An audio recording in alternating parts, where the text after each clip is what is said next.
श्री राम दोस्तों, सभी को जय श्री राम।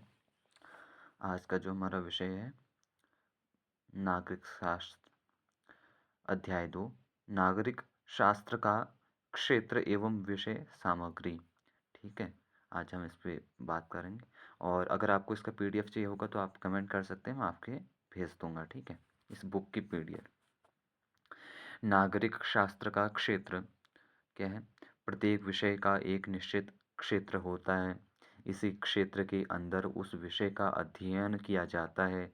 उदाहरणार्थ गणित में हम अंकों का, विज्ञान में भौतिकी का या भौतिक पदार्थों का, अर्थशास्त्र में आर्थिक क्रियाओं तथा राजनीति में विभिन्न राजनीतिक सिद्धांतों एवं संस्थाओं का अध्ययन करते हैं।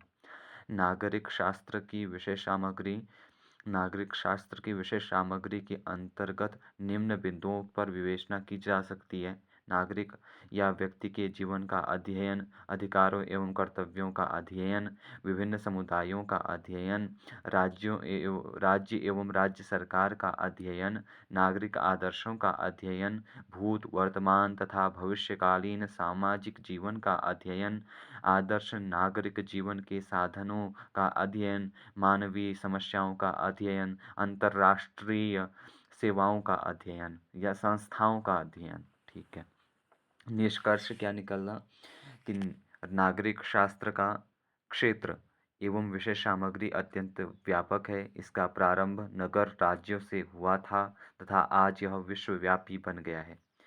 अब ये आगे प्रश्न है हमारे विस्तृत उत्तर वाले प्रश्न। ठीक है, अभी इसमें ये प्रश्न आपके किसी भी बोर्ड एग्जाम में किसी भी प्रकार से पूछे जा सकते हैं। ठीक है, और सभी का मतलब एक ही है, इसलिए अथवा लिखा हुआ है। मैं ज़्यादा प्रश्न नहीं लेके चलूँगा, मैं किसी भी एक प्रश्न को उठाता हूँ। जैसे लिखा हुआ है, नागरिक शास्त्र के क्षेत्र का विवेचन कीजिए, या फिर नागरिक शास्त्र का विस्तार क्या है, विवेचना कीजिए। नागरिक शास्त्र का क्षेत्र। वर्तमान समय में नागरिक शास्त्र की विषय सामग्री एवं क्षेत्र अति व्यापक हो गया है। नागरिक शास्त्र में के क्षेत्र के विषय में गेट्स ने कहा है कि नागरिक शास्त्र सामाजिक निरीक्षण का सामाजिक सेवा में प्रयोग है। प्रोफेसर पुंतांबेकर ने इस संदर्भ में कहा कि नागरिक शास्त्र का क्षेत्र मानव का संपूर्ण जीवन अथवा उसके वे कार्य हैं जिनको वह करता है, और उसके कार्यों का अतीत के अनुभव एवं भविष्य के उद्देश्यों के आधार पर उचित निर्माण किया जा सकता है। इस क्षेत्र की विस्तृतता, क्या, जैसे विस्तृत बोलते हैं ना, तो विस्तृतता, ठीक है, के विषय में F.G. गोल्ड लिखते हैं कि नागरिक शास्त्र का क्षेत्र सभ्यता और नागरिकता के विकास तक फैला है। Professor E.M. व्हाट नागरिक शास्त्र के विषय क्षेत्र को अति स्पष्ट करते हुए लिखते हैं कि मनुष्य का संपूर्ण सामाजिक जीवन इसी के अंतर्गत आ जाता है। उपर्युक्त परिभाषाओं के आधार पर कहा जा सकता है कि नागरिक शास्त्र का क्षेत्र व्यापक एवं अति विस्तृत है। इसकी व्याख्या निम्नलिखित रूपों के आधार पर की जा सकती है। नागरिक या व्यक्ति के जीवन का अध्ययन। नागरिक शास्त्र के अध्ययन का केंद्र बिंदु व्यक्ति होता है, अतः इसका प्रारंभ भी व्यक्ति के जीवन से होता है। धीरे धीरे इसका क्षेत्र बढ़ता जाता है एवं व्यक्ति से संबंधित उसकी समस्त संस्थाएं इस क्षेत्र में निहित होती जाती हैं। नागरिक शास्त्र का मुख्य उद्देश्य व्यक्ति को आदर्श बनाना है। आदर्श नागरिक कैसे बनाया जा सकता है, इसके आदर्श बनने में क्या बाधाएं हैं, इन बाधाओं को दूर कैसे किया जाता है, आदि प्रश्नों की जानकारी यही शास्त्र देता है। दूसरा है अधिकारों एवं कर्तव्यों का अध्ययन। ठीक है, आप अपनी वीडियो की क्वालिटी बढ़ा लीजिएगा इसके लिए। ठीक है, मैं पढ़ देता हूँ, आप सुनेंगे तो उसके माध्यम से भी लिख सकते हैं। ठीक है, इसको मैं थोड़ा सा धीरे पढ़ूंगा, बाकी आप वैसे लिख पाएंगे। ठीक है, ये बात सुनिएगा। व्यक्ति के जीवन में अधिकारों एवं कर्तव्यों का विशेष महत्व होता है। नागरिक शास्त्र में व्यक्ति के अधिकारों एवं कर्तव्यों का विस्तार पूर्वक अध्ययन किया जाता है।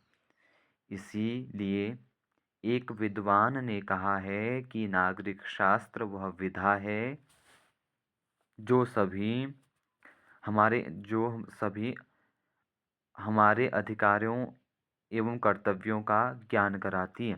इस शास्त्र में व्यक्ति के विभिन्न सामाजिक एवं राजनीतिक अधिकारों का अध्ययन किया जाता है। व्यक्ति विभिन्न प्रकार के संघों का सदस्य होता है। परिवार, गांव, जिला, राज्य, देश एवं संपूर्ण मानवता के प्रति व्यक्ति के कुछ कर्तव्य होते हैं। इन कर्तव्यों का अध्ययन नागरिक शास्त्र के अंतर्गत किया जाता है। अधिकार एवं कर्तव्य क्या हैं और इनके बीच क्या संबंध है? व्यक्ति को अपने अधिकारों का उपयोग कैसे करना चाहिए आदि बातों का अध्ययन इस शास्त्र के अंतर्गत किया जाता है। विभिन्न समुदायों का अध्ययन सभ्यता के विकास के साथ साथ मनुष्य की आवश्यकताओं में वृद्धि हुई है। इन आवश्यकताओं की पूर्ति अकेला व्यक्ति नहीं कर सकता, अतः उसने इनकी पूर्ति के लिए विभिन्न प्रकार के समुदायों का निर्माण कर लिया है। ये समुदाय आर्थिक, राजनीतिक, धार्मिक, सांस्कृतिक आदि अनेक प्रकार के होते हैं। इनकी उत्पत्ति से लेकर विकास तक का अध्ययन नागरिक शास्त्र में किया जाता है। राज्य एवं सरकार का अध्ययन राज्य का मानव जीवन में बहुत महत्व है। राज्य का मानव जीवन हाँ, मानव जीवन में बहुत महत्व है। ठीक है, किसका मानव जीवन में महत्व है? राज्य का। यह नागरिकों की उन्नति के लिए अनेक प्रकार के कार्य करता है तथा उनके अधिकारों की रक्षा करता है।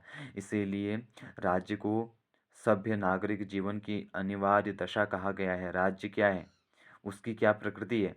राज्य की उन्नति कब एवं क्यों हुई? इसके क्या कार्य हैं? आदि प्रश्नों का समाधान नागरिक शास्त्र के द्वारा ही होता है। राज्य अमूर्त है। राज्य की इच्छाओं को मूर्त रूप सरकार देती है, अर्थात सरकार वह मशीनरी है जो राज्य के कार्यों को संपन्न करती है। सरकार क्या है? इसके विभिन्न अंग क्या हैं? इसकी शक्तियाँ क्या हैं? इसका संगठन किस प्रकार का होता है तथा इसके विभिन्न अंग के बीच क्या संबंध है? आदि प्रश्नों का समाधान भी नागरिक शास्त्र के द्वारा होता है। नागरिक आदर्शों का अध्ययन प्रत्येक देश में कुछ दार्शनिक एवं विचारक होते हैं। ये विचारक मानव जीवन के इतिहास एवं उनकी आवश्यकताओं का अध्ययन करते हैं। इसी आधार पर वे मानव जीवन के कुछ आदर्श निश्चित करते हैं।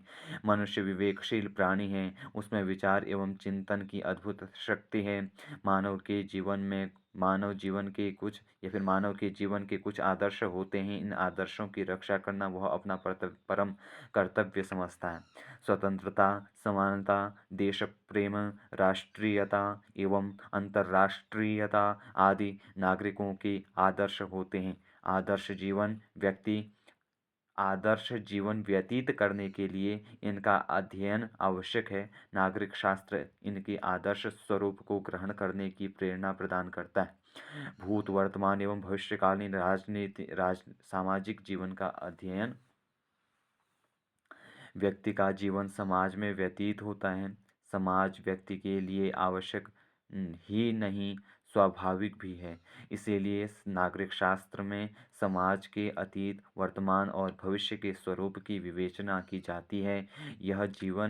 यह शास्त्र केवल वर्तमान सामाजिक जीवन का अध्ययन नहीं कराता या फिर नहीं करता है, अपितु अतीत के सामाजिक जीवन का भी अध्ययन करता है। अतीत काल में सामाजिक जीवन कैसा था, विभिन्न सामाजिक संगठनों का विकास कैसे हुआ एवं उसके गुण एवं दोष क्या थे आदि प्रश्नों की जानकारी के आधार पर ही वर्तमान सामाजिक जीवन को अच्छा एवं सुव्यवस्थित किया जा सकता है।